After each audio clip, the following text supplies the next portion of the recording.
say. I'd like to be a better person. I would. I'd like to be a better person. And I think I'm getting worse as a person. Because as you get older, you start finding out, let me give you an example before I rented a car a couple weeks ago in Los Angeles, had the car for a few days, and then when I went home, I had to drop the car at the rental place. You know, you gotta go to the rental place that's off the airport, give them the car, give them your thing with the mileage, you gotta get on a bus, and then go to your terminal and check in. I was late, and I was worried about missing my flight, so I knew I had no time to do any of that. So I never did this before, I just drove my car right to the terminal, and just left it there. And I got on the plane. And once I was on the plane and I had a little moment, I called Hertz and I said, hey, listen, your car is sitting out in front of Terminal 4 and the keys are in it. So that's where it is. And the guy was like, you can't do that. You have to return it to this location and then get, and I go, well, I didn't do that already. And now I'm leaving California. So if you want your car, you need to go to that place where it is. And he was like, oh, Jesus, man. All right, we'll get it. And that was the end of it. And I realized I could do this every time. Every time I rent a car, because of course they want you to do all that shit. But if you don't, they still want the car back. They're gonna send a dude. You could drive a car till you don't want it, just get out of it while it's moving and just walk away. Well, I don't feel like being in that car any longer. Just call Hertz, hi, your car is drifting into the intersection of 28th and Broadway. If you're interested, it's now your problem. But see, this is a terrible realization. Because you should act in a way that if everybody acted that way, things would work out. You should, because it would be mayhem if everybody was like that. And most people kind of don't care. Most people are very selfish. Most people don't give a shit what happens as long as they get to do their favorite thing. People don't even want to back off from their favorite thing. They won't even do their second favorite thing.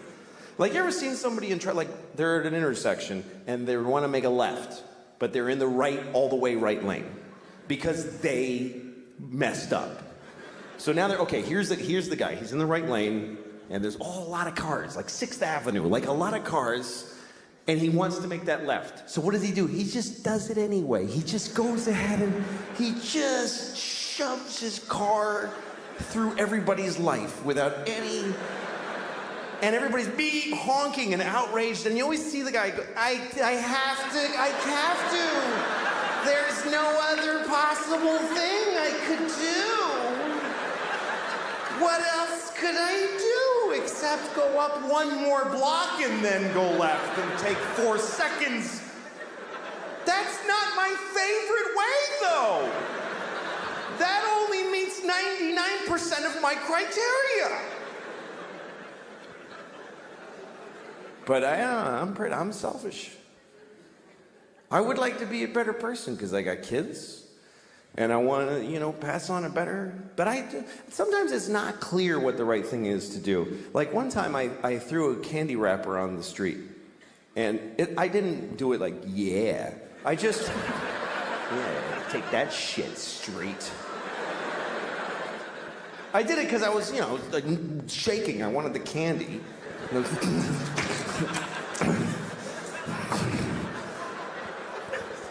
Anyway, I was with a friend who said to me, you just littered on the street. Don't you care about the environment? And I thought about it and I said, you know what? This isn't the environment. This is New York City.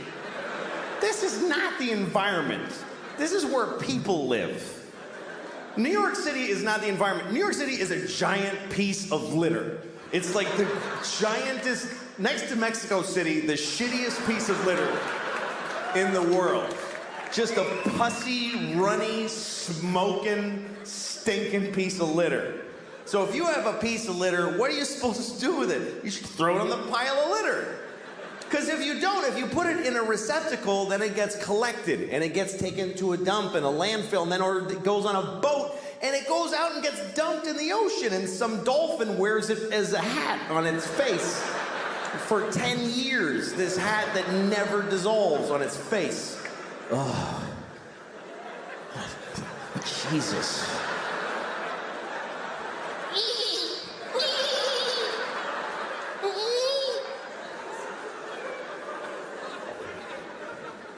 I mean, everything that we introduce to the world is shitty. Meaning white people. Because I really think that white people are from like another planet. Because when we came to America, it was so nice. It was just Indians, and they weren't even Indians. We called them that by accident, and we still call them that.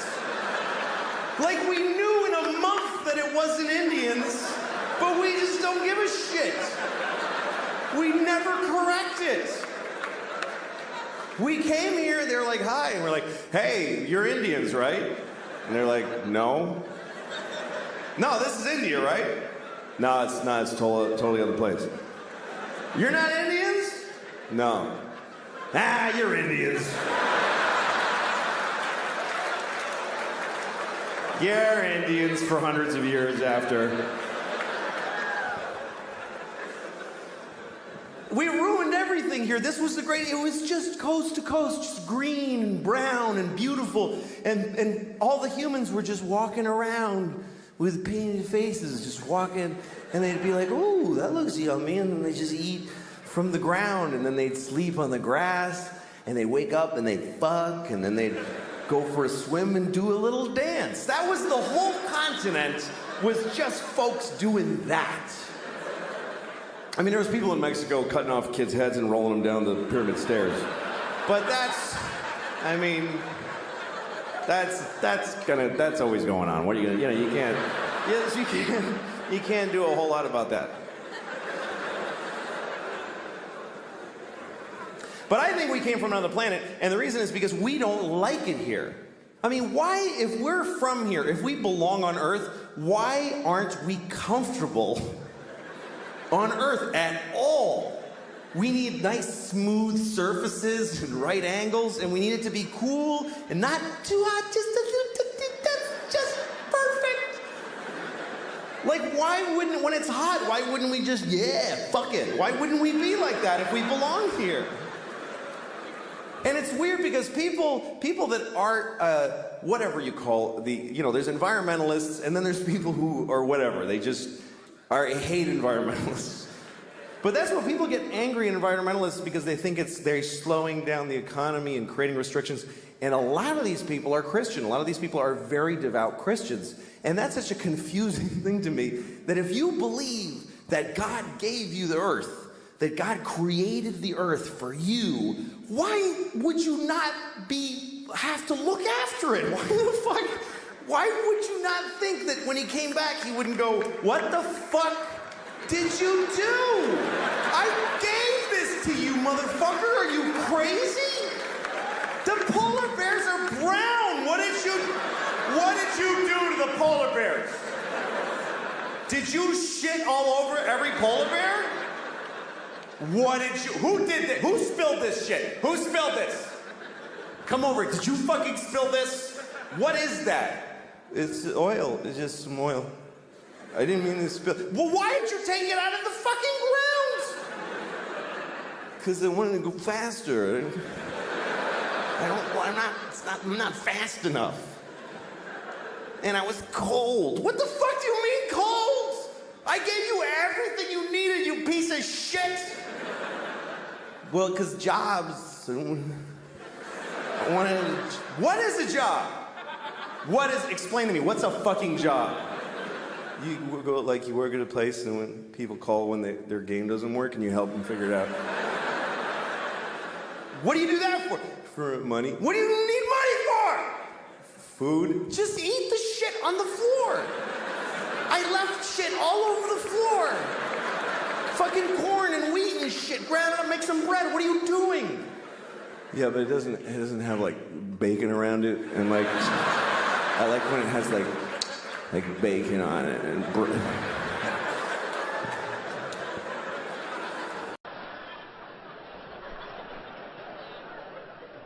I mean, what am I capable of?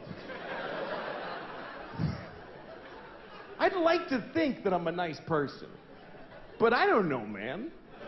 A lot of it is context. There's a lot of things I wonder if the world was different. Like if murder was legal, I might have killed a few people. I don't know. I'd love to think, oh, I would never do that. But we really need the law against murder. For one simple reason. The law against murder is the #1 thing preventing murder. We'd like to think it's because, like, oh, I would never do that. No, it's because it really sucks getting caught murdering. A lot.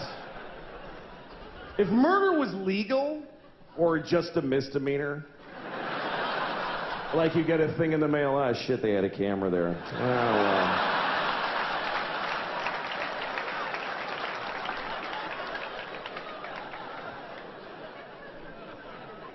If murder was legal, there would be so much murder.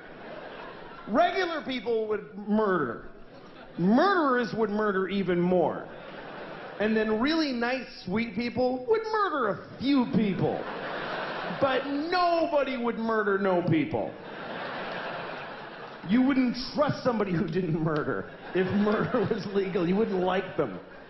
I never killed anybody. Okay, nice meeting you. Ugh. What a creep.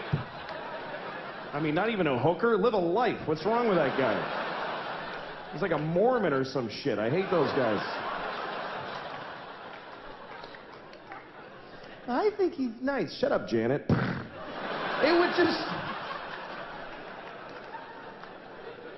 If murder was legal, there would be a lot of murder. Children would behave very differently. Because mostly parents would be murdering their own kids. That's mostly what would happen if murder was legal. You'd be, you go to a mall, there'd be like 8 different moms in the mall just, I told you to stop it! You didn't listen to me! You'd be stepping over dead kids. It'd be like a new problem. You have to clean up your kids when you kill them, because it's gross. It's bad for the environment. If you murder your child in a public place, please use one of the red bags that are in the dispensers every 3 feet of America. Put your murdered child in the red bag with a logo of a murdered kid on it. Next to the other logo that tells you not to let your alive kid play with a plastic bag because they might suffocate. In which case you could just leave them in the bag.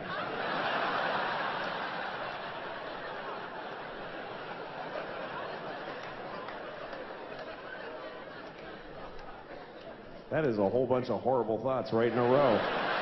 Right in a row. That is a compressed area of bad thought. One time I went shopping. You ever do this? I went shopping and I had no money and I forgot. You ever done that? Like, you ever just forget you're broke and like go eat a meal or something? And then you realize, whoops. And I went like I went to this department store and I got like electric toothbrush and all this stuff. And the guy goes, $85? And I was like, oh, I don't have any money. And he's like, well, you don't have enough? No, I don't have any.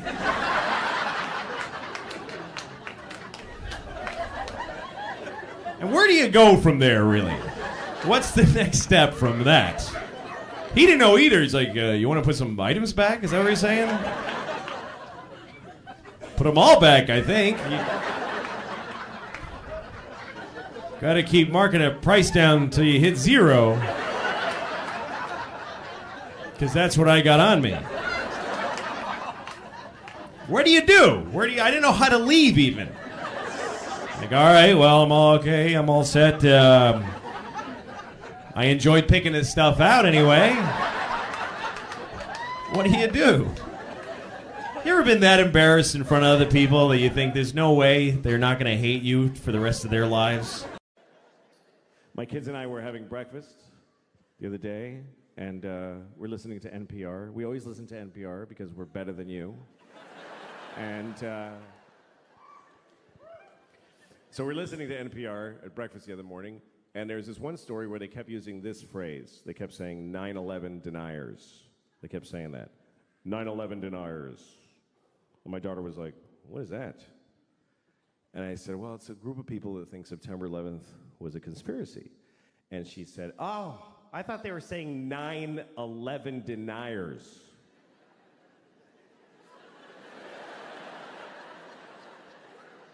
Yeah, she thought they meant 9 people who just ain't buying this 11 bullshit. Just a small fringe group, really. There's only 9 of them. But they still got an NPR, they got on the radio because they're dedicated. They protest every day. They're the 9/11 deniers. They're outside of the White House. It goes 10, 12, 13. Just know it. We are the 9/11 deniers. We know that 11 is a bullshit number propagated on the people by the man. Why do we have 11 when we have 13 and 14 and 15 and 16, 17, motherfucking 18 and 19, but we do not have a 1 team? What happened to 1 team? The government took 1 team and replaced it with some bullshit called 11. We are the 9 that deny that shit. Mr. President, give us back 1 team.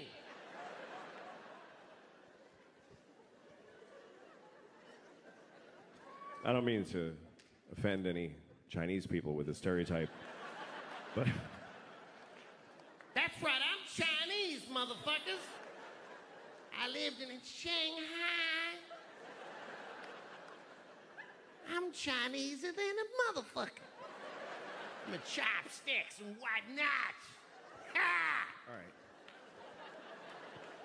I'm sorry. Here's the thing. Stereotypes are harmful. That's the truth. But the voices are funny. And I don't know how to reconcile those two facts. I enjoy doing the voices, but they're offensive, so I do them at home. I used to do them for my kids when they were little. They liked them. They didn't know it was a race thing. They just enjoyed, Daddy, do the friendly man. You want me to be the friendly man, little girl?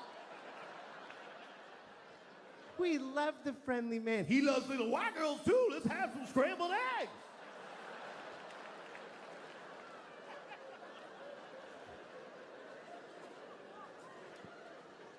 And then I grew up and I was like, don't talk about the friendly man. Maybe don't talk to your teachers about them.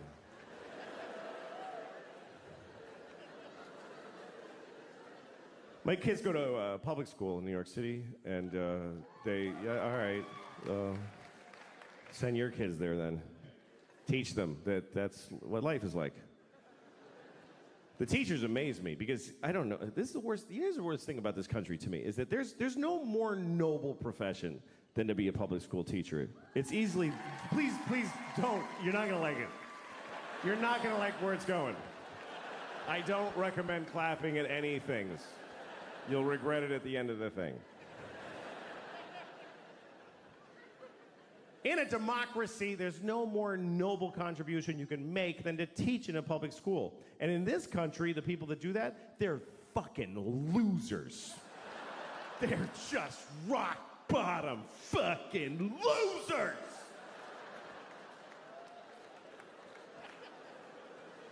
And everybody knows it, but they keep doing it. New people are teaching every day, knowing how shitty it is. They show up, they tell them ahead of time, hi, what is this job? And they say, okay, here's what we need you to do. We need you to make children know math. Wow. Do they want to know math? No, they don't want to know it.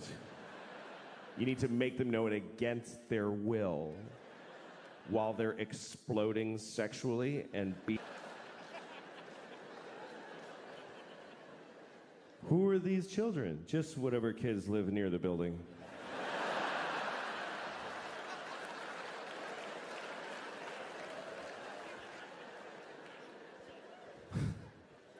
How much do I get paid? About $10 every 4 years. What if I get really good at it? What happens? Nothing. Nothing happens. Nobody notices, and you get fired, and you die alone. Okay, I'll try it for 25 years. My daughter's learning about Greek mythology, and she was asking me questions about it. She was like, Daddy, who's Achilles' mother? I said, I don't fucking know. Don't ask me that shit. I don't know who Achilles' mother is. Don't yell it out if you know it, please. It can't be amputees. Nobody cares what you know. She had a question about Achilles, and it was an interesting question, and I'll tell it to you. But first, the story of Achilles, real quick. Achilles was a baby. He was a Greek baby, and he didn't stay that way. But when he was a Greek baby, his mother, who was a goddess, took him into the river Styx, which is at Hades, the land of the dead. And she dipped him in the water of the river Styx because there was a magical quality to that water that it would make you impervious of any harm. You couldn't be hurt. It was like a shield, right? So she dipped him in that water to protect him. But she held him by the heel. That's the important detail. Held him by the heel, which is an awkward way to hold a baby. By the heel. Try holding a baby by the heel and dipping it in a river. You will never see that baby again. I lost the baby in the water. I was trying to wash him and he fell in the river. I'm sorry, Miss Achilles, I lost your baby. You told me to hold him by the heel. He's asleep. Achilles' mother's a Mexican nanny. It's a lesser-known character in the Iliad. Anyway, his mother, she was able to hold on, of course, because she was a goddess. She was the goddess of grip or whatever, I don't know. And she held on, and then he was protected, except on his heel. His heel was not protected. And so that's what we call your Achilles heel, your one vulnerable place. Everybody's got their Achilles heel. Achilles' Achilles heel was his heel. Like literally.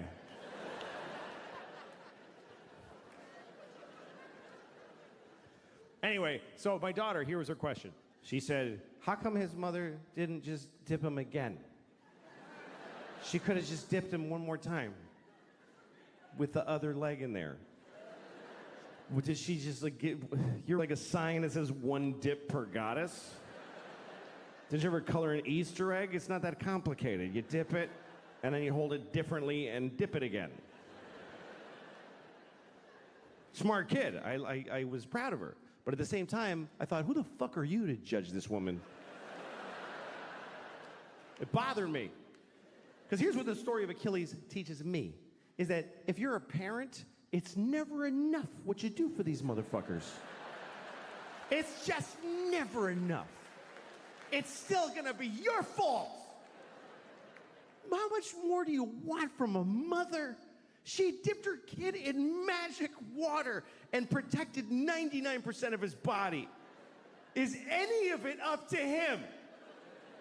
He could have just wore a big shoe and be careful.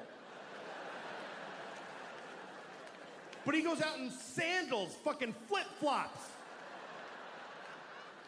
and a sword and fights the whole planet. I'm Achilles because my mother dipped me. Finally, somebody got him in the heel, and he's like, Mom!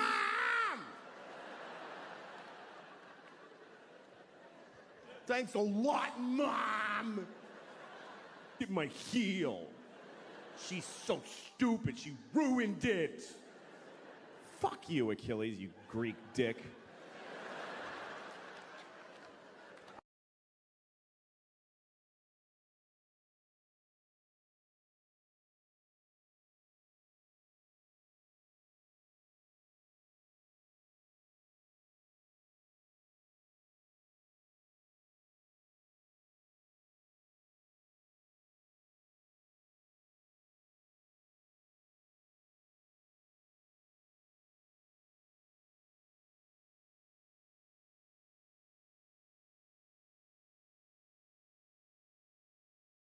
But anyway, I'm glad I'm here because of you, and I want to do a good show for you. That's my job.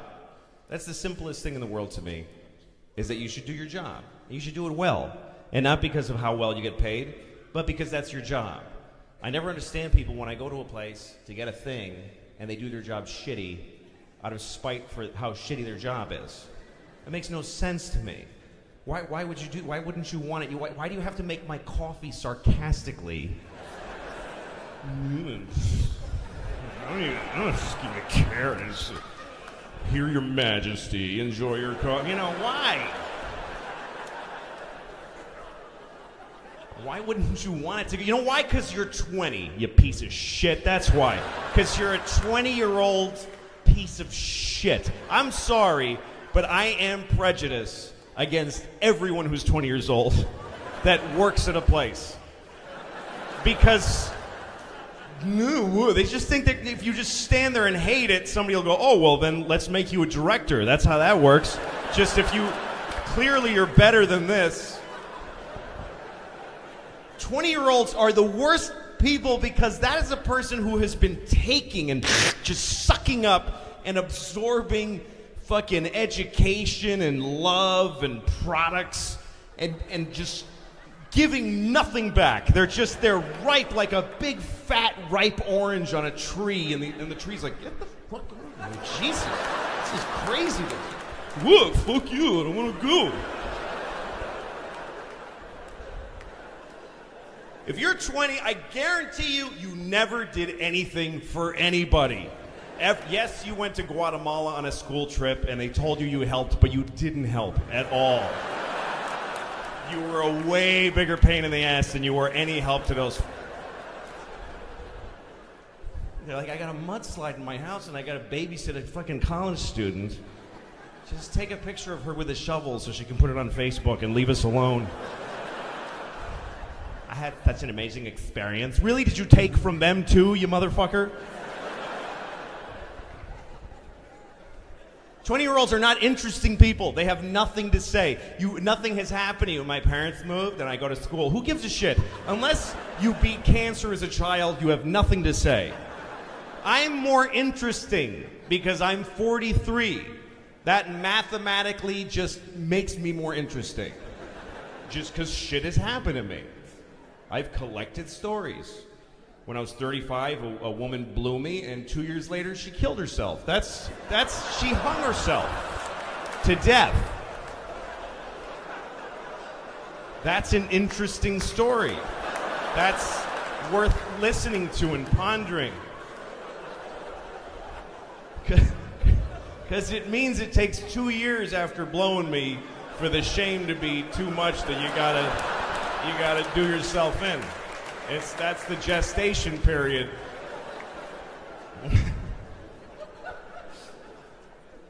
What if every woman that ever blew me died exactly 2 years later, and some detective picked up on it? And when he realizes why, he's like, well, I can't do anything. It's not illegal to have a disgusting penis. It's just a shame.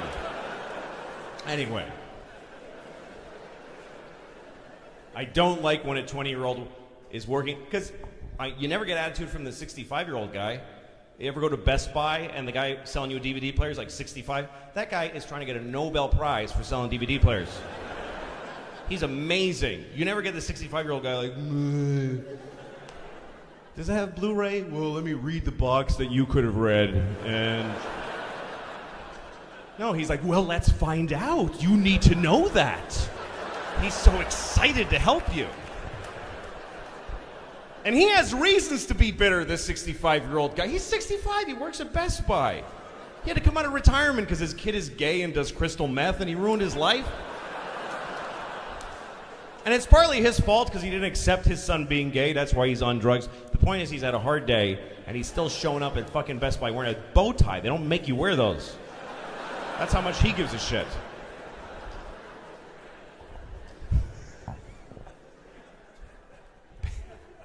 I don't know, man.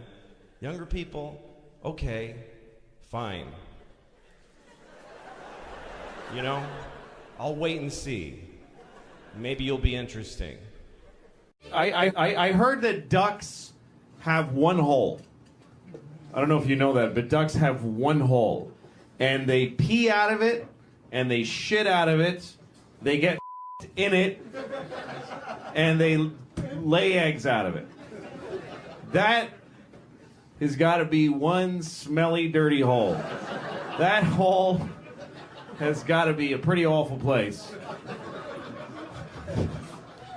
I feel a little bad for the man duck because ducks are monogamous. I don't know if you know that, but ducks stay in their relationships forever. And by the time that duck gets to be 48, her husband must be like, dude, that shit sucks. I hate it. And then he goes and a swan or something. His wife's like, why are you swan for? She's got an asshole. That's why she's got an asshole. Okay, I got a green head.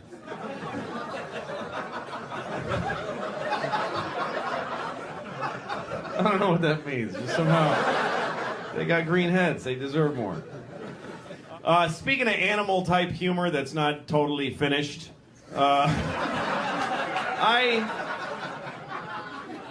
have this joke, like, animals talking to each other type joke, that I don't know how to finish it. I know what's funny about it, but I don't know how to finish it. Basically, it's about a lion who goes up to a giraffe, and he says, hey, man, did you see that dude? And the giraffe's like, what dude? And he goes, he's that dude. He lives by the river in a hut. And the giraffe goes, what does he look like? And the lion goes, he looks like this.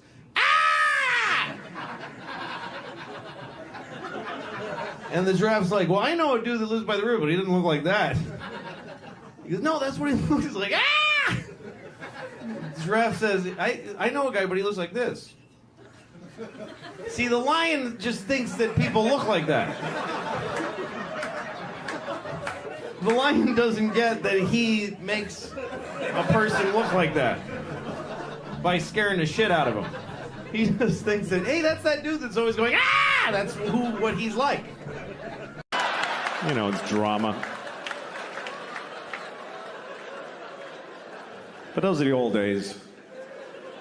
Things are better now. I think it's pretty amazing when you think about it. The people used to say that being gay was wrong. Pretty recently, folks used to, like most people used to say that being gay was wrong. Of course, it's not wrong to be gay. I mean, it's pretty gay, but it's not wrong. But that's what people used to say. And now nobody says that. And I think that's a positive change. I think that's a good thing. Although I do wonder if there are gay people who miss when it was wrong. Maybe there's a few who miss when it was, because wasn't it a little more fun when it was like, this is fucking crazy? Like, didn't that give it a little zhuzh, a little, I could lose my job, oh fuck. Because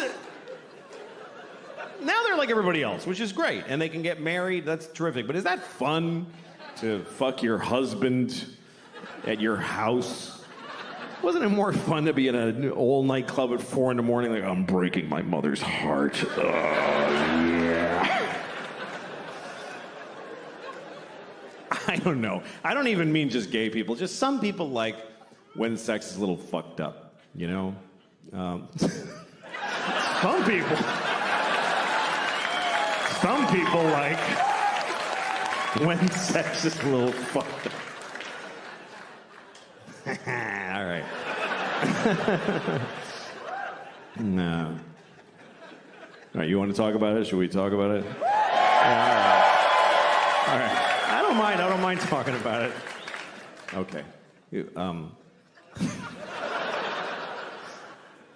Here's what I'll give you some advice.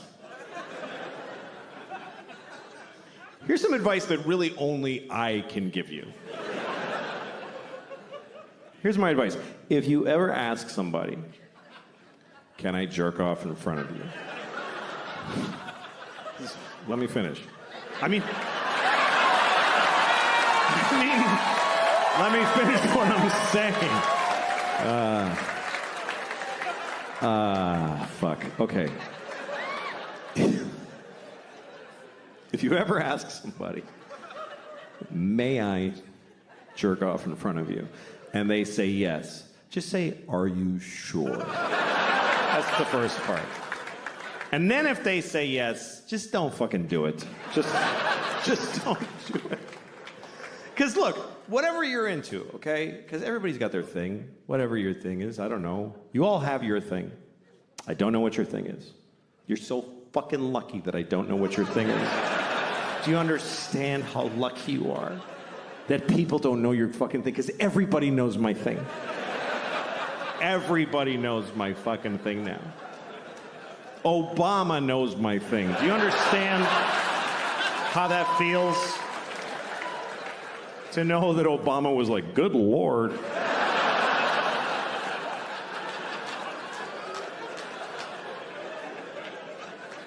Everybody in the world knows my thing. I got on an airplane in Italy. This little kid was like, Mama, that's the guy who jacked off in front of the people.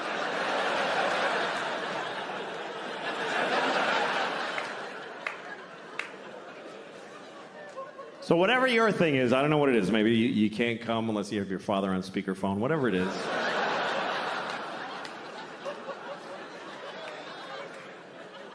If you want to do it with somebody else, you need to ask first. But if they say yes, you still don't get to just go, woo, and charge ahead. You got to check in often. I guess that's what I would say. Check in. Because it's not always clear how people feel. Like, men are taught to make sure the woman is okay. But the thing is, women know how to seem okay when they're not okay. So you can't just look at her face and be like, yeah, her eyes are dry, we're fine, let's just keep going. You got to check in.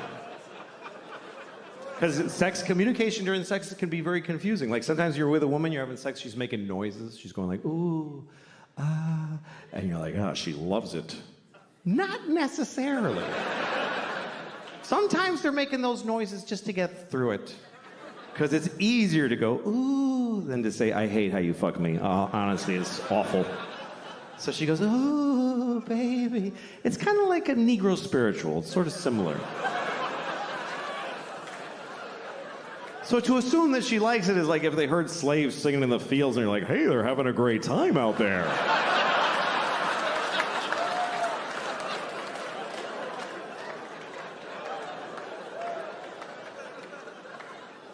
As far as my thing, I don't know what the fuck. People are like, why do you want to do it anyway? Okay, I don't know. I like jerking off. I don't like being alone. That's all I can tell you. I get lonely. Where is everyone? It's just sad. I like company. I like to share. I'm good at it, too. If you're good at juggling, you wouldn't do it alone in the dark. You would gather folks and amaze them.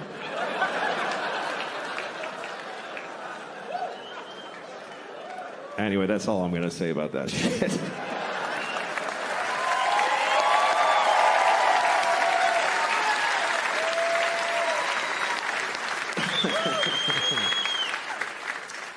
Well.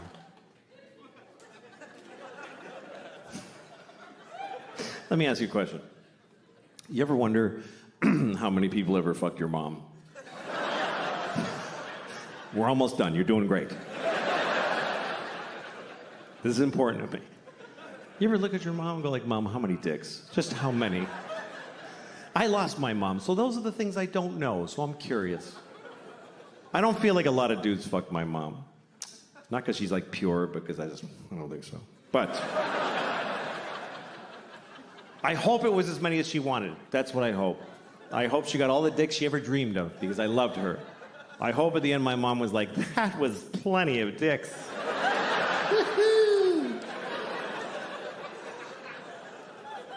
But I'll never know, because you don't know your mom. That's the truth. You don't really know your mother. You feel like you know her, but you know what she told you. She didn't tell you shit. You don't tell your kids your life. What did your mother tell you? I won a swimming medal when I was 12. She didn't tell you, like, I used to fuck this guy at work. It was amazing. She didn't tell you that. Think about your mom's life story as she told it to you. There's huge holes in that story. Like, well, I graduated when I was 22, and then I met your father when I was 35. Feels like a lot of dicks would fit right in there, Mom. You know those movies where a mother and a daughter switch bodies? You ever seen a movie like this? Always like Freaky Friday, some Disney comedy, where a mother and a daughter switch bodies, and then they're like, whoa! whoa! Then they have to water ski and be in a rock band together. And then they switch back and they know each other better. That's the formula. I think they should make another one of those movies. But it should be about a mother who switches bodies with her son. But it's not a comedy, it's a drama. Like a medical affliction. They're upset the whole time. She's in the bathroom in the morning. I'm holding my son's penis. It's confusing. And her son is in her body. He's like, I don't want to be my mommy anymore. I don't like how it feels.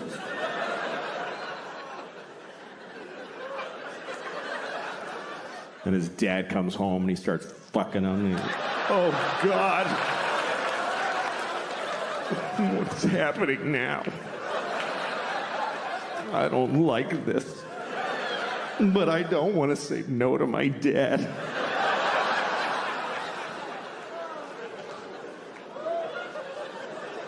And then at the end of the movie, they never switch back. You guys were great. Thank you very much for coming tonight. It was a pleasure talking to you. Get home safe. Thank you very, very much. Good night. Thank you. I'm really honored to be here. I'm happy just to be here as a ticket holder, just to watch everything that's happened. The Stiller family, and that was crazy, and Kevin, and the guy that looks like Dick Cheney at the end there. A very, very nice version of Dick Cheney. He's not a lizard, I don't think, but I think I can just tell you what George is. I'm a comedian, and I do what he did, and he was the first person I knew that I knew what comedy was. Children love to laugh, but most people that make children laugh for a living suck at it. Clowns aren't funny. There doesn't exist a funny clown. If a person was funny, they'd do comedy because you make money doing it. No clowns. There's no HBO clown specials if you make a bunch of money. So clowns suck. And kids just look at them and just go, just please stop trying to make me laugh. There's nothing worse than a person who's not funny trying to be funny, and that's what a clown is. A guy waiting for a bus is funnier than a shit clown at a kid's party. So, but kids need to laugh, so the first time you really laugh means a lot to you. And I remember my first big, like, grown-up feeling laugh, and I saw George Carlin on Saturday Night Live, and he said, what do dogs do on their day off? They can't lay around, that's their job. And something went off, and I just couldn't stop laughing. And the idea was born in my head at that moment. I want to be funny. I want to be a comedian. I didn't know that a grown person could be a comedian. That's an incredible thing to me. And I had other heroes, Richard Pryor, Steve Martin, Bill Cosby, but George was like me. He was an East Coast Catholic. I had something to identify with him. And the first time I remember getting a laugh, I was in fourth grade, and they asked the class, the teacher said, there are 3 bones in the skull. Name one. And I said, the noggin. And I got a big laugh. And I thought, hey, I could do this. I could be like George. So I started doing, right out of high school, started doing stand-up. Didn't go to college, didn't pursue anything else professionally, really. Started doing stand-up. First time I went on stage, I did a minute and a half, and I bombed. It was terrible. But I wanted it so badly that I kept trying, and I learned how to write jokes. And I just had jokes, kind of funny thoughts. And about 15 years later, I had been going in a circle that didn't take me anywhere. Nobody gave a shit who I was, and I didn't either. I honestly didn't. I used to hear my act and go, this is shit, and I hate it. But I've been doing this for 15 years, and stopping now is like getting out of prison. Like, what do you do after 15 years of stand-up comedy? How do you re-enter the workforce? So I was in a really bad place. I hated my act. I've been doing the same hour of comedy for 15 years, and it was shit, I promise you. And I was working places like Chinese restaurants, and I'd do a show in a Chinese restaurant where they don't even know there's a show going to happen. They're there to eat, and all of a sudden you go, hey, everybody, and people are like, I'm eating. I don't want to be forced to sit in this. So I was doing a Chinese restaurant called the 𝐂𝐊'𝐬 in Boston, in Saugus, Massachusetts. And I was sitting in my car after the show just feeling like, this was all a big mistake. I'm not good enough. And I felt like my jokes were a trap. And I listened to a CD of George talking about comedy and the workshopping it and talking about it seriously. And the thing that blew me away about this fellow was that he just kept putting out specials. Every year there'd be a new George Carlin special, a new George Carlin album. They just kept coming, and each one was deeper than the next. And I just thought, how can he do that? And it made me literally cry that I could never do that. I was telling the same jokes for 15 years. So I'm listening, and they ask him, how do you do all this material? And I'm like, and I hear him, and he says, well, I just decided every year I'd be working on that year's special. And I'd do the special, and then I'd just chuck out the material. And I'd start again with nothing. And I thought, that's crazy. How do you throw away? It took me 15 years to build this shitty hour. If I throw it away, I got nothing. But he gave me the courage to try, and also I was desperate. What the fuck else was I going to do? This idea that you throw everything away and you start over again. And I thought, well, okay, when you're done telling jokes about airplanes and dogs, and you throw those away, what do you got left? You can only dig deeper. Start talking about your feelings and who you are. And then you do those jokes and they're gone. You got to dig deeper. So then you start thinking about your fears and your nightmares and doing jokes about that. And then they're gone. And then you start going into just weird shit. Yeah, eventually you get to your balls. But there's a whole... It's a process that I watched him do my whole life, and I started to try to do it. And I started to think, because he says whatever he wants. What do I really want to say that I'm afraid to say? And at the time I was a father. I am still a father. But at the time, I didn't take off yet. The jury's out. My oldest is 8. I could still split. So far, I'm still there. I was having a hard time being a father. And I wanted to say it on stage. And one night I thought, okay, forget all the old jokes. I'm going to start again. And I thought of the first thing. I said, I can't have sex with my wife, because we have a baby, and our baby's a fucking asshole. It's just what I was feeling, and I said it. And the audience went, whoa! And I thought, oh, I'm somewhere new now. And I said something like, I never used to get babies in the garbage, but now I understand it. And they did that. And I thought, I'd rather have that than the shit tepid laughter for my 15-year-old jokes. So I started going down this road. And he was always the beacon for me, always, this guy. He always gave me the courage. He says, the line that Kevin quoted, where he said people that abortion rallies are usually anti-abortion rallies, are people you wouldn't want to fuck in the first place. He opened a special with that at Carnegie Hall. He comes out on stage. You have to watch it, and he doesn't milk the crowd for applause. They're applauding, and he goes, they're all going, George, and he goes, yeah. I got to get this out. You ever notice the people anti-abortion rallies are people you want to fuck in the first place? And most comedians would do a good half an hour of really sweet material and couch that joke in but he just had to get it out there. So he set that example for me, and that's the way I've done my act. And since then I've done 3 comedy specials, and I've started down the same road. It's been a massive change for me. I feel every year I've got something to work for. I'm doing exactly what he taught me to do, and on stage I feel a courage to say what I want to say because of this guy. And anyway, a few years ago, I was about to tape my second stand-up special, and he was taping the same night in LA. He taped his last special on the same night that I taped one, and I remember feeling like, this is amazing that I do what this great man does, and that we do it in the same way. And he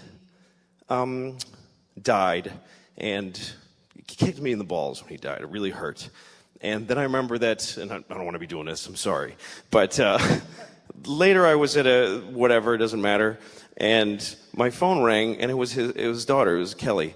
And I have 2 kids, and they're girls. So I thought, he's got a daughter, and his daughter is calling me. And I know what it means to have a daughter, because I have 2.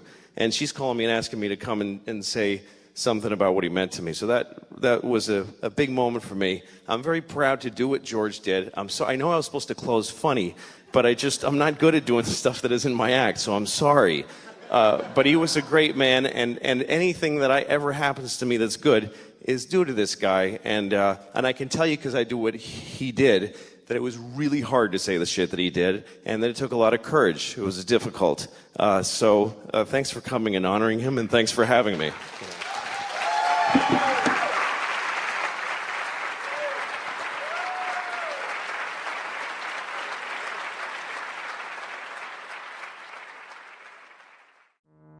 Guys that are like good looking don't have any idea what it's like to live and just know that there's a whole massive section of the female population that you just don't have access to. You're just... I get so sick. When I just gross myself out. I'm always on my back, and that's for her benefit. I just don't want to make a woman see this. It's just not fair. She's so nice to let me her. There's just no way I'm going to put her through that.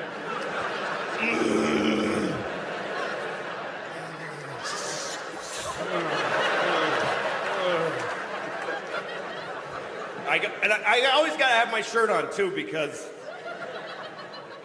last time I did it without a shirt on, and I was like, I'm like this, and it hangs.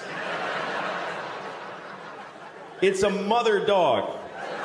It's a mother dog's, like, 14 nipple belly. That's what happens if I go like this. It's happening now, you just can't see it. It's a six-pack for a whole other reason. It just hangs in sections. It actually, in 3 sections with a split in the middle. And it jiggles when I'm too. It's not like it's just there. Last time I let that happen, I looked down and I was like, oh no. And I looked at her and she was looking down. Ew. I never saw her again. NPR. We always listen to NPR because we're better than you. And so we're listening to NPR at breakfast the other morning, and there's this one story where they kept using this phrase. They kept saying 9/11 deniers. They kept saying that. 9/11 deniers. And my daughter was like, what is that? And I said, well, it's a group of people that think September 11th was a conspiracy. And she said, oh, I thought they were saying 9/11 deniers.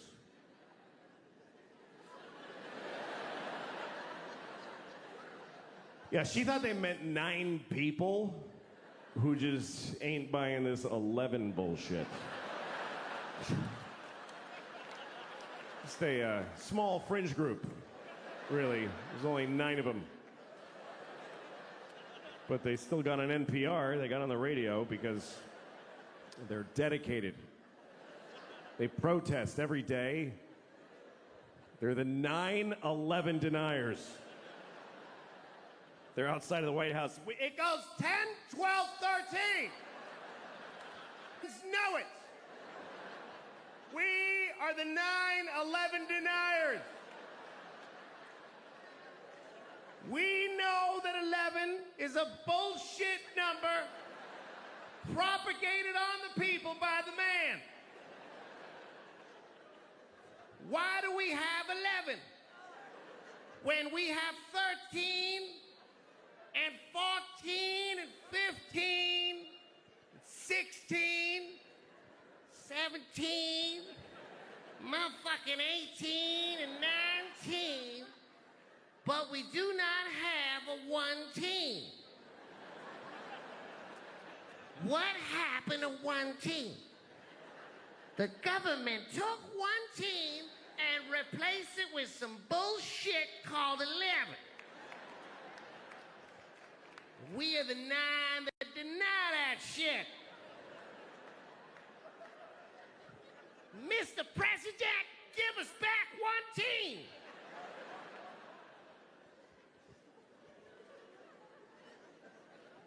I don't mean to offend any Chinese people with the stereotype, but... That's right, I'm Chinese, motherfuckers. I lived in Shanghai. I'm Chineser than a motherfucker. I'm a chopsticks and whatnot. Ha! All right. I'm sorry. Here's the thing. Stereotypes are harmful. That's the truth. But the voices are funny. And I don't know how to reconcile those two facts. I enjoy doing the voices, but they're offensive. So I do them at home. I used to do them for my kids when they were little. They liked them. They didn't know it was a race thing. They just enjoyed, Daddy, do the friendly man. You want me to be the friendly man, little girl? We love the friendly man. He loves little white girls too. Let's have some scrambled eggs.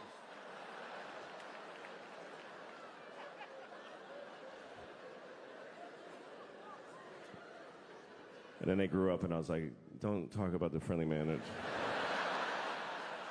Maybe don't talk to your teachers about them.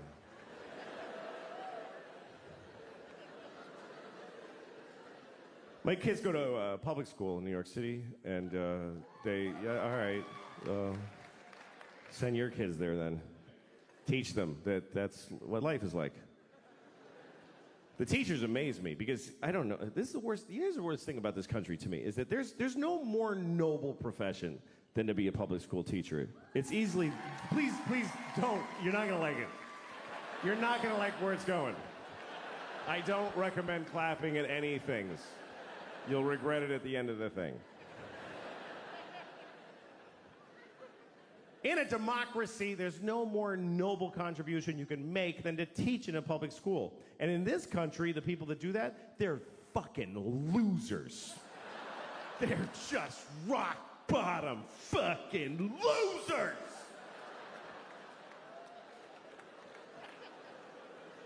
And everybody knows it, but they keep doing it. New people are teaching every day, knowing how shitty it is.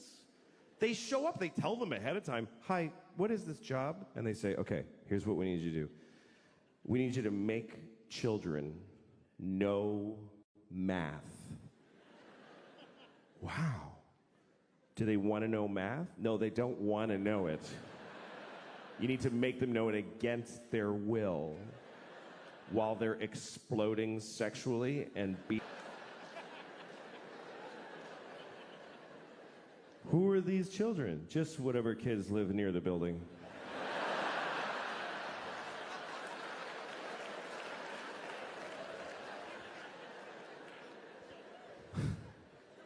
How much do I get paid? About $10 every 4 years. What if I get really good at it? What happens? Nothing. Nothing happens. Nobody notices, and you get fired, and you die alone. Okay, I'll try it for 25 years. My daughter's learning about Greek mythology, and she was asking me questions about it. She was like, Daddy, who's Achilles' mother? I said, I don't fucking know. Don't ask me that shit. I don't know who Achilles' mother is. Don't yell it out if you know it, please. It's Camp Amputees. Nobody cares what you know. She had a question about Achilles, and it was an interesting question, and I'll tell it to you. But first, the story of Achilles, real quick. Achilles was a baby. He was a Greek baby, and he didn't stay that way. But when he was a Greek baby, his mother, who was a goddess, took him into the river Styx, which is at Hades, the land of the dead, and she dipped him in the water of the river Styx because there was a magical quality to that water that it would make you impervious of any harm. You couldn't be hurt. It was like a shield, right? So she dipped him in that water to protect him. But she held him by the heel. That's the important detail. Held him by the heel, which is an awkward way to hold a baby. By the heel. Try holding a baby by the heel and dipping it in a river. You will never see that baby again. I lost the baby in the water. I was trying to wash him and he fell in the river. I'm sorry, Mr. Achilles, I lost your baby.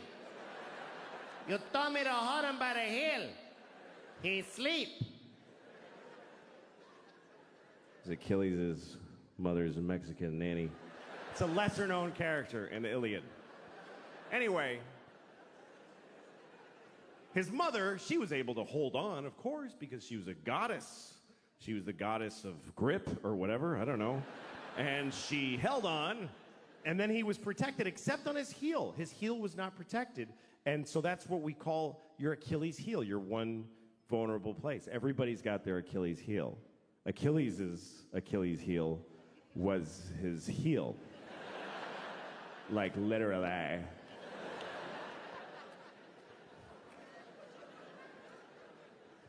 Anyway, so my daughter, here was her question. She said, how come his mother didn't just dip him again? She could have just dipped him one more time with the other leg in there. Did she just like you're like a sign that says one dip per goddess? Did you ever color an Easter egg? It's not that complicated. You dip it, and then you hold it differently and dip it again. Smart kid. I was proud of her.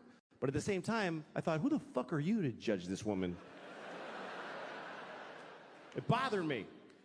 Because here's what the story of Achilles teaches me, is that if you're a parent, it's never enough what you do for these motherfuckers.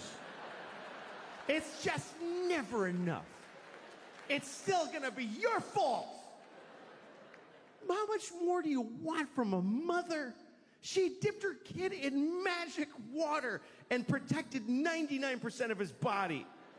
Is any of it up to him? He could have just wore a big shoe and be careful. But he goes out in sandals, fucking flip-flops, and a sword and fights the whole planet. I'm Achilles because my mother dipped me. Finally, somebody got him in the heel, and he's like, Mom!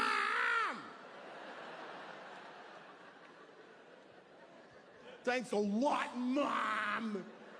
I was in upstate New York, in a small town, and I was standing in front of a drugstore. And in the window of the drugstore, they had a wheelchair on display in the window. Is that really an impulse purchase?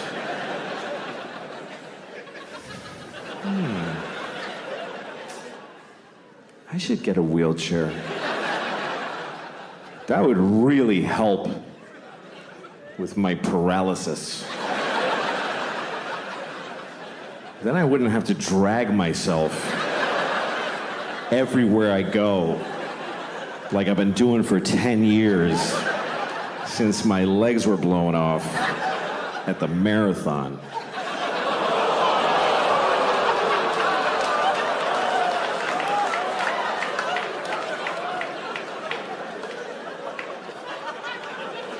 Okay. Bunch of fucking hypocrites, apparently. Because, let me point some out to you. Let me point some out to you, motherfuckers. You were just, like, seconds ago, laughing at a man with no legs crawling on the ground. You're just... And then at the end, you're like, oh, but not those particular legless people. No. We thought you meant just some asshole with a childhood disease who deserves to be laughed at. Not one of those. Now, we're laughing at all legless people equally. However you lost your legs. Ha ha ha. You haven't legs. And we've legs.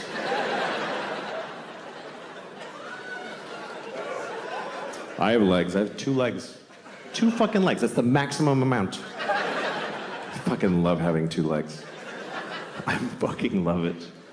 I wouldn't like having no legs. I really don't think I would like it. I think it would suck. I think it would suck shit out of the balls of Christ. It's an old Southern expression. It's not used like it used to be. I think 2 legs is better than none. That's what I think. That's just my opinion. It's not popular. You're not supposed to say that. because you're supposed to always be very positive about disabled people. But I think that puts pressure on them to be positive. What if they don't want to be? Because the only story we want to hear is about the amazing disabled people. He's amazing. He lost his legs and then he won the leg-having contest. What about disabled people who aren't amazing? Who are just ordinary with a sweatshirt and some potato chips, and he's going, fuck, I wish I had legs. No, this is better. This is better with no legs. Why is it better? Because you can do anything now. I can do 4 things. Fuck off. I just don't know that our positive, non-disabled attitude really helps. Like retarded people. We're going to talk about retarded people for 20 minutes. That's what's going to happen. We're going to discuss retarded people for 20 minutes. It's not okay to never speak of them. No, we're going to talk about them. First of all, I want to talk about the word retarded, okay? Because the word retarded, it's a bad word, and people do not like the word retarded. They find it very offensive. Now, I'm a little confused by this, because it wasn't always a bad word. And I grew up in the 70s, and it wasn't bad back then. And most bad words were always bad. You know, cunt never had a day in the sun. There was never a time where the Santa Claus at the mall was like, come here, you little cunt, tell me what you want for Christmas. And then in the 90s, we're like, let's lay off a cunt a little bit there, gang. No, we used the word retarded in the 70s. We used it to identify people who were retarded.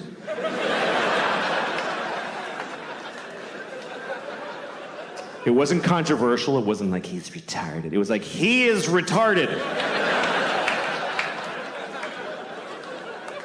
This fellow right here is retarded, right? I told you yes, you're still retarded. He is retarded, everyone. And I grew up in Boston.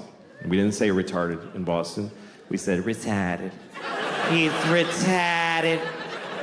God bless him, he's fucking retarded. That's the way we used it. With love. Help the retarded. That's what people said in the 70s. Help the retarded. There was a lady outside the supermarket near my house every Christmas with a bell. She was like, help the retarded. Help the fucking retarded. You gonna tell me she was a bad person? She was helping the retarded. And I feel like we had more of them around back then. I haven't seen one in years. In the 70s, there was a retarded guy in a windbreaker on every street corner. We were using the word, and they were more in our lives. I swear to God, they were more. They were in our culture. There was TV movies about retarded people all the time. Tonight on ABC, a retarded boy's dream. There was one, I remember, with Sean Cassidy. I don't know if you remember Sean Cassidy. Some of you too young. But Sean Cassidy, he began his career as a teen pop idol. He was a 13-year-old boy with a very hit song called Da Do Run Run. And he had feathered blonde hair and juicy lips. And he was on the cover of Teen Beat magazine. And everybody liked Sean Cassidy because he was sexy. He's a sexy boy. I thought he was sexy. I did. I thought he was really sexy. I was 6 years old. But I already had inappropriate sex feelings for teenage boys when I was 6. I was an old soul. I was a pedophile when I was 6. I used to go up to teenage boys when I was 6, like, hey, how's it going? That kid's weird. He's got a boner. Anyway. Not anymore. I outgrew it, but no. I'm not sexually attracted to teenage boys. I'm not. But I don't not get it. I mean, I get it. I'm not like, what? Like, you can see it. Like, I was in an airport once, and I'm walking along where people walk in the airport, and there's these chairs facing the aisle, and there was this family sitting there, a mom and a dad and 2 teenage boys, and they're like just both sitting with their phones with their legs. They weren't like these shorts. One had cut-off shorts, and one had basketball shorts, and they both just had their legs open because they don't give a fuck. both legs just splayed, and then just smooth, you know, just very, and I saw it. Didn't do anything to me. But I kind of wanted to stop and go, hey, fellas, let's close that shit up, huh? You're not getting me, but I know you're causing a problem for somebody in this airport. Let's close it up. I did not say that. Otherwise, I wouldn't be here.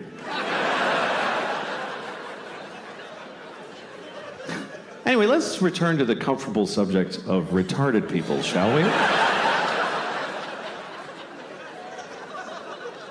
So Sean Cassidy. Sean Cassidy was a teen singer who then grew up. He was about 18. Now he was, you know, old and gross. Nobody wanted to fuck him. So he started to act. And he had a movie on TV called Normal People, where he played a retarded man who wants to live a normal life. It was very inspiring, actually. And at one point, he didn't do like a big retarded character. He wore thick glasses. He talked like Elmer Fudd. That was the whole thing. So he goes up to the guy who runs the group home he lives in, and he says, I want to get a job. And the guys who runs it is like, you know, Republican conservative. So he's like, you can't get a job. You're retarded, you know. And, but then there's a liberal lady who works there, and she says, of course he can get a job. He's as good as anyone. So they let him get a job as an air traffic controller or whatever was available. And then he meets a woman who's also retarded who lives at the group home. He falls in love with her. It's a very nice love story. And he says, we want to get married. And the guy says, she says, but they're in love. So they get married. And then one day he says, we want to have a baby. And the liberal lady says, no fucking way. And they just shut them down right there. And that's the end of the movie. I swear to God, that's just how it ends. And the point of the movie is just, you know, hey, there's a limit. Like, that's, I guess, what the point of it was. And that's pretty intense. But hey, retarded people were on television. We were talking about it. We were dealing with it. And they said the word retarded about 50,000 times in the movie.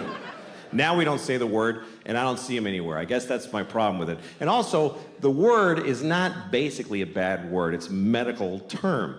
But it became a bad word because it's used as an insult, really. Not towards retarded people. Nobody does that. Nobody calls retarded people retarded to insult them. What would be the point of that? That'd be like going up to a chair and saying, you're a fucking chair. Like, what are you doing? No. People use it on their friends. Like, you're at a bar, your friend's like, I don't have any more money for beer. And you're like, you're fucking retarded. Do you know that? And in that moment, no one retarded is insulted. They're not. Do you know why? Because they're not there. Because we don't include them in our lives. They're not at the bar. How many of you have a retarded drinking buddy that you hang out with? No, you take them to the zoo when they're little and then fuck them.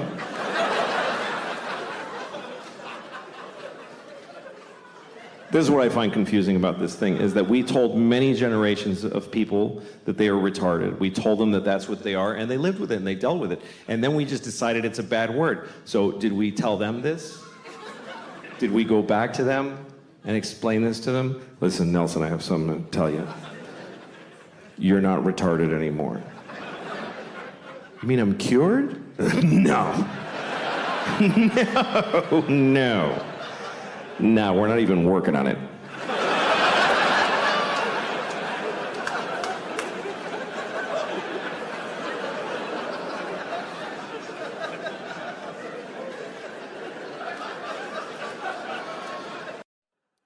But anyway, now I live in a nice building, and I'm not used to it because it's nice.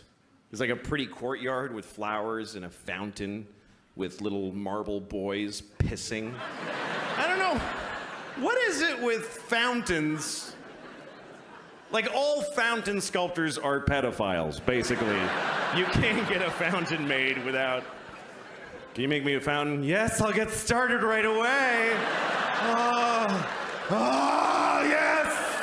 Yes! It's finished!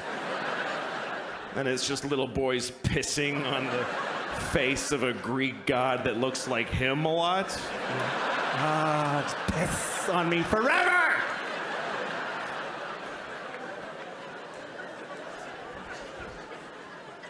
Anyway, there's one of those in the courtyard of my building. And my first week in the building about a year ago, I went down to the courtyard for the first time. And I didn't look too good, you know? It was a Sunday morning. That's my least presentable hour. There's a lot of, you know, just stains, just like, you know, food and me and whatever. And so I'm sitting there. So, shut up. Oh. Anyway, so there I was. I'm sitting on the stone bench of this courtyard and feeling a little out of place. You know, there's these fancy doormen and stuff. And then there's this guy looking at me. I notice he's looking at me from across the courtyard. And he's all spiffy looking. He's got brown shoes and he's looking at me like, I could tell he was thinking I don't live in the building. He thinks I just wandered in off the street and sat in a courtyard. I could tell he's thinking of coming over and dealing with me on his own. And I'm sitting there thinking like, oh, please do that. Yes, please, come on. And I'm trying to look even more gross. And I'm like pulling up my shirt. And then I see him go, oh, no, that's not going to do at all. And he comes over to me. And I'm like, I'm so excited to have this thing. A confrontation where I'm not wrong at all. And he thinks I am. So he comes over, says, excuse me, do you live in this building? And I said, no. Because why not start there? I said, no. He goes, well, then what are you doing here? And I said, I just need your rest. I'm having a hard time.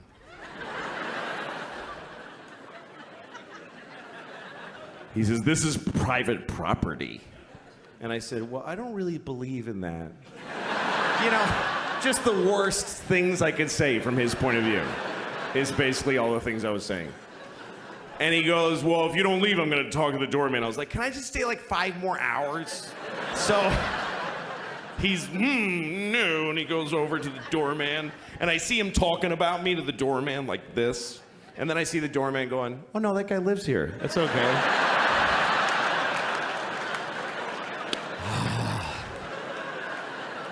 And the look on his face, it was just so, it was this beautiful cocktail of anger and confusion. It's like I had invented a new way to hurt somebody's feelings. That's how excited I was. He was so angry, he came back.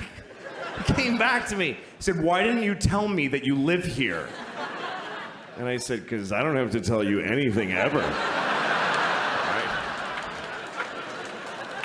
There are no words that I must say to you.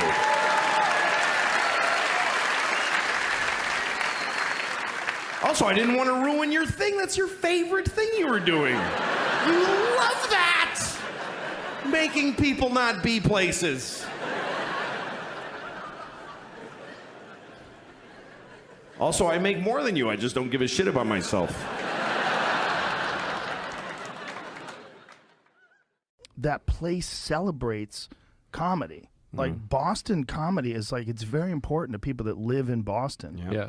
And when comics succeed and they come back to Boston, it's a very special thing. It feels amazing. I did the Garden. When I did the Garden, it was like, I was going to cry. Yeah. Like before I got on stage, I was like, this is nuts. Yeah, Like, for me, this there is- was the Orpheum, because that's where I used to go to see concerts. Yeah. And when I played the Orpheum last year, it was the last show I did of the tour. It was very emotional. Yeah, it's a special place, and it's one of the most important places for the development of comedy. You think of all the great comics that have come from there. Jay Leno, like people forget how good Jay Leno was. Jay Leno, when he was just a stand-up before he hosted the Tonight Show, was one of the best comics One of the best alive. ever. Ever. One of the best ever. He was I amazing. love Jay. I remember when I was working on Conan as a writer, and Jay came to do a panel, to be interviewed on Conan. It was like a favor to, because he was the bigger guy. It was early in Conan's tenure. But he sat and did bits like he used to on Letterman. Like, he didn't talk about the Tonight Show. He just did bits. And one of them was, he said, I was out at the hotel today, and he goes, I went to CVS to buy something, and I paid, and the woman didn't even look at me. She just gave me my change, and I go, that's it? No, thank you. No, have a nice day. She says, it's on the receipt. This is a great bit. That is a great bit. No, he's just, I loved him so much. And on the Tonight Show, he was, some people hated him, whatever. It's easy to make fun of him. Yeah. But I don't know. He gave me the lead spot on the Tonight Show way before anybody else did. Way before any other. I was doing Letterman, I was doing Conan, but I was always like 2 or 3. And Leno, I was booked to be the second guest. But they told me, Jay said he wants you promoted. He wants you to be first and do 2 segments, like Burt Reynolds. That's amazing. And I was like, what? And he liked our rapport. I think I also brought out some funny in him. Yeah. But that was a huge thing that he did for me. And to this day, like every time throughout my career, once I knew Jay, every time something good would happen, if I won an Emmy, hosted SNL, or did something that people heard about, I knew I'd get a call from Jay. And he just leaves a voicemail. I don't know how to reach him. I don't have his number. He just leaves a voicemail and says, hey, I saw you did this. No, it's just good job. I'm real happy for you. And he has nothing he wants from me. Right. But he always called me. And then when I had my bad time, I thought, I'm not going to hear from Jay again. And he called me. And he left the same message just saying, hey, man, I hope you're doing okay. Everybody loves you. You're okay. And, he's never not been there. He's like a real mensch. He's a really great guy. I just think it's important to say because he's caught a lot of shit from comedians. He's caught a lot of shit for no reason. I mean, I get he was hosting the Tonight Show, and it's a different sort of thing, and the monologue was very homogenized. But if you hang out with him and you talk, like he did my podcast, and he told a story about doing stand-up for a bunch of mob guys. And that this mob guy, he tells a story about this mob guy yelling at a preacher because the priest said something, and he was like, "Didn't we give you enough money?" And he's screaming and swearing as this mob guy, and I'm like, "This is incredible." Yep. I remember while he was telling the story, I was like, "This is amazing," because you get to see the real Jay Leno. That's right. No, he's a viciously funny guy. But I understood this Tonight Show strategy when I watched him in an interview once, and he said, "My goal is to come up with jokes that have the broadest possible appeal." Like that's just how he thinks about that job. Yeah, jokes that every single person can like on some level. And obviously those are watered down, easy jokes, And even I was on once, and Kathy Lee Gifford was the lead guest, and she's talking about her son Cody, and she says, he has a stage in his bedroom, and Jay's like, what? He has got a stage and lights. Her son, she says, kids love to put on shows, and he goes, yeah, the gay kids do. And the place went crazy. The Tonight Show audience went nuts laughing, and she had tears. She was laughing so hard. And I saw him after in the segment break go up to somebody and go like this. They cut it out. It didn't air. And I know that was him going like, Don, let's not use that. Let's not use that. So that's his goal. People get to have their own goals. Well, to those guys that were coming up in that era, that spot was the crown. That was the throne. If you could host the Tonight Show, you were the man, and everybody wanted the Tonight Show gig. And he protected that thing like it was a sacred institution. That's right. And that's what he had always wanted. And he still did stand-up. He has a strange strategy, though. He doesn't have any material that's out there. He goes, hey, if I put my stuff out there, and you know how much that costs me? He still believes that. I'll lose $500,000. And he had this idea in his head that he couldn't do his act then because his act would be out there. Mm-hmm. Which is, that's his take on things. He's at his best doing his car show. Yes. Because that's when you get to see the real Jay Leno, is because he fucking loves cars. Yes. I've had so many conversations with that guy where he'll just go deep into cars and he loves them. And it's not like he loves like cars that make him look like a baller. No, he loves like old steam-powered engines. He loves like weird fucking tires. He knows everything. Everything. One time I did the Tonight Show, and after my set, he said, hey, stick around. Do you have to go somewhere? And I was like, no, Yeah, hang around. I didn't know what that meant, so I went back to my room, my dressing room, and one of the producers said, "Hey, Jay wants to talk to you." You know, so I didn't know what it was. So I wait for a while, and he comes he's got a motorcycle helmet, and he goes, "Hey, let me show you it's my new bike." He takes me out and shows me he has a jet motorcycle. He had created it. It's a jet engine with a motorcycle frame built around it. And I go, "Wow, is that a jet?" And he goes, "Yeah. I took it out of a helicopter and I put it on this." And he starts it, and there's this blue flame coming out of the back. And he puts down the visor, and he just takes off. And he's not circling around. I just hear him fading in the distance. And I go to the producers. "So is that it?" And she goes, "Yeah, you can go." He didn't even say anything, like talking. Just, look at this. Also, imagine this guy who's the host of the Tonight Show who just rides a motorcycle to work. Yeah. Like, he would ride a motorcycle to work all the time. Like, all the money that's banking on him. Yeah. I mean, it's the biggest show and talk show, and That's this guy's out there on a motorcycle. On a fucking experimental motorcycle. He told me another time, because I asked him about that bike, that he had to pay for a guy's Lamborghini because he melted the front of a Lamborghini. It was too close, and he gunned it, and he just melted the whole front of a car. So, well, he probably had ill-advised. spare parts at his place. Sure. He has 11 garages. There's 11 warehouses filled with cars. When I went to his place, I saw one warehouse, and I was like, "This is incredible." I brought my car there, and we did this little segment on my car, and he goes, "Yeah, I got 11 of these."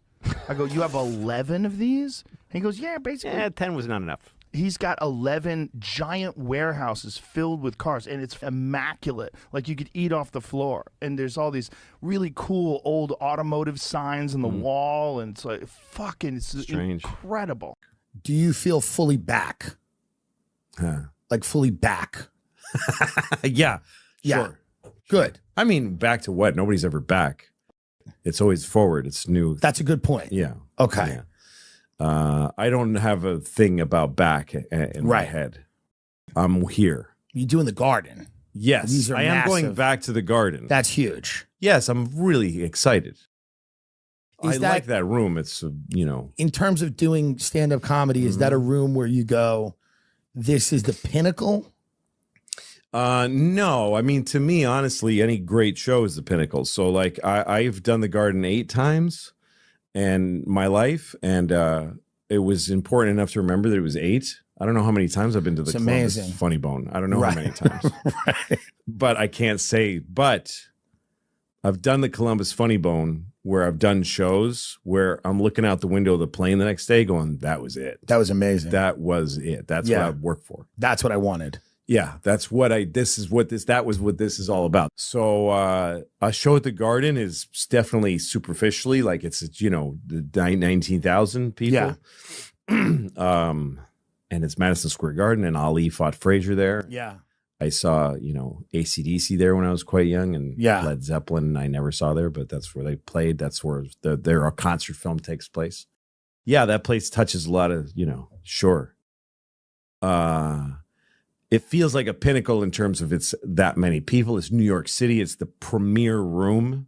It's also expensive. It's an expensive place. Renting it is about $400,000 Something like that. Yeah, I forget. to just rent it before. It's astronomical. But Before they you know make- they got you because you want to play the Garden. You're going to play the Manhattan. garden. I'm now the new generation is like I guess the Barclay is just as good, No, but I mean, I guess, but it is. It's just as many people, and it's Right. Brooklyn. Brooklyn's like a better city than Manhattan. really, Not to me. I love right. where I live. I agree with you. But I'm talking about for it. the young people Yeah. that go, Brooklyn's the thing. My kids and I were having breakfast the other day, and we're listening to NPR. We always listen to NPR because we're better than you. And so we're listening to NPR at breakfast the other morning, and there's this one story where they kept using this phrase. They kept saying 9/11 deniers. They kept saying that. 9/11 deniers. And my daughter was like, what is that? And I said, well, it's a group of people that think September 11th was a conspiracy. And she said, oh, I thought they were saying 9/11 deniers.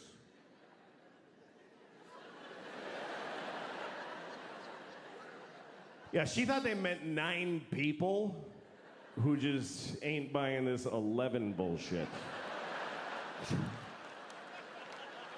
Just a small fringe group, really. There's only 9 of them. But they still got on NPR, they got on the radio because they're dedicated. They protest every day. They're the 9/11 deniers. They're outside of the White House. It goes 10, 12, 13. Just know it. We are the 9/11 deniers. We know that 11 is a bullshit number propagated on the people by the man. Why do we have 11 when we have 13 and 14 and 15 and 16, 17, motherfucking 18 and 19, but we do not have a 1 team? What happened to 1 team? The government took 1 team and replaced it with some bullshit called 11. We are the 9 that deny that shit. Mr. President, give us back 1 team.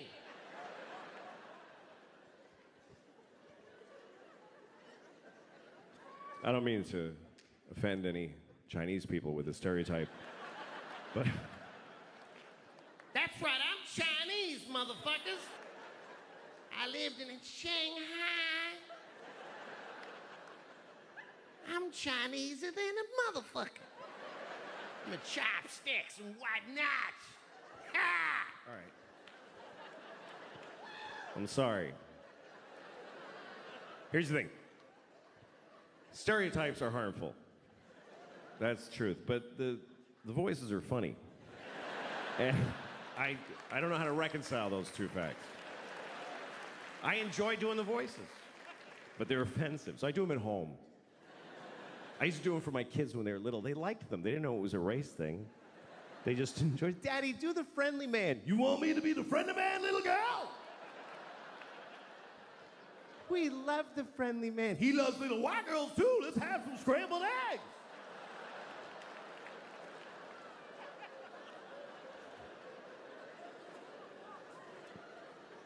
And then I grew up and I was like, don't talk about the friendly man. Maybe don't talk to your teachers about them.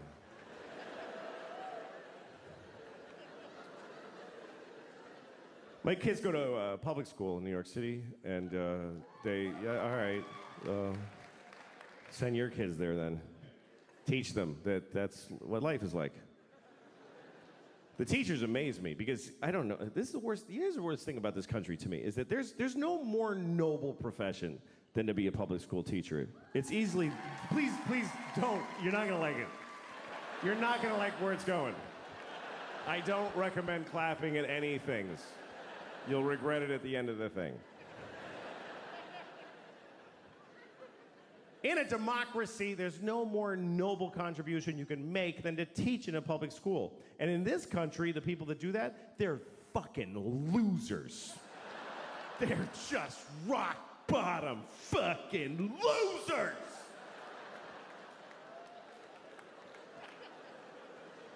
And everybody knows it, but they keep doing it. New people are teaching every day, knowing how shitty it is. They show up, they tell them ahead of time, hi, what is this job? And they say, okay, here's what we need you to do. We need you to make children know math. Wow. Do they want to know math? No, they don't want to know it. You need to make them know it against their will while they're exploding sexually and Who are these children? Just whatever kids live near the building.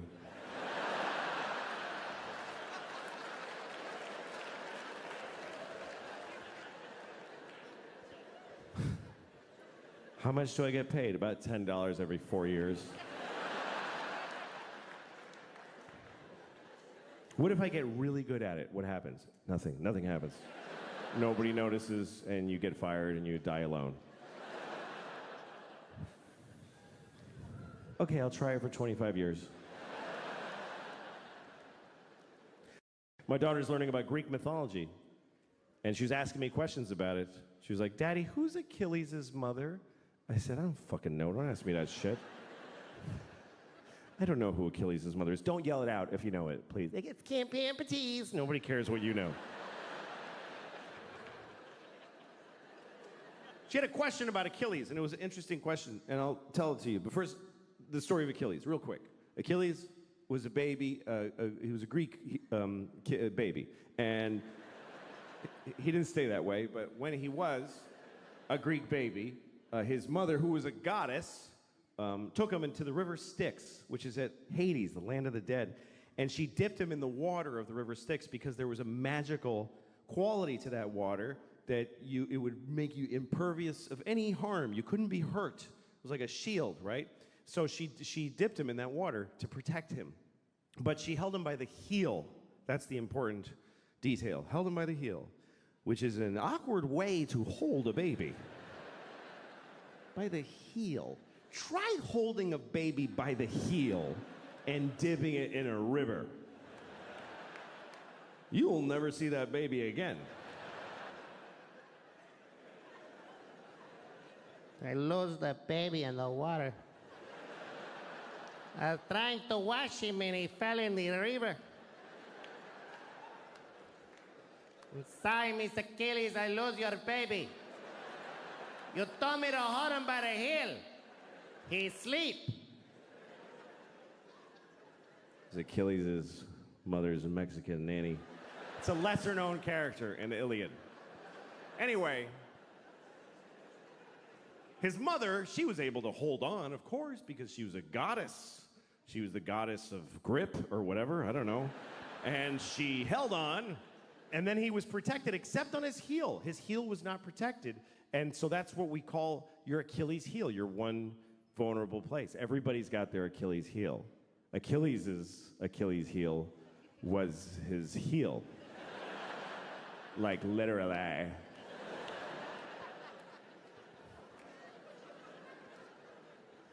Anyway, so my daughter, here was her question. She said, how come his mother didn't just dip him again? She could have just dipped him one more time with the other leg in there. Did she just like you're like a sign that says one dip per goddess? Did you ever color an Easter egg? It's not that complicated. You dip it, and then you hold it differently and dip it again.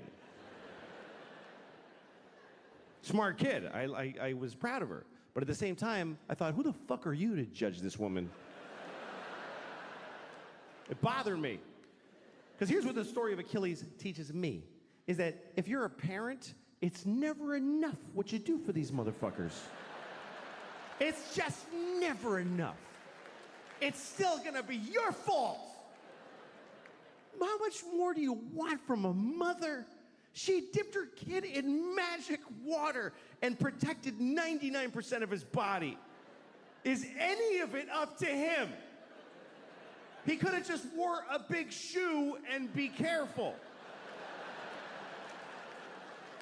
But he goes out in sandals, fucking flip-flops,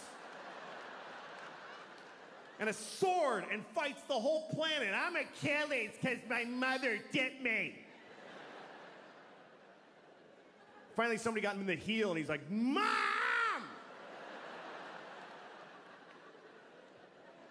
Thanks a lot, Mom! Get my heel.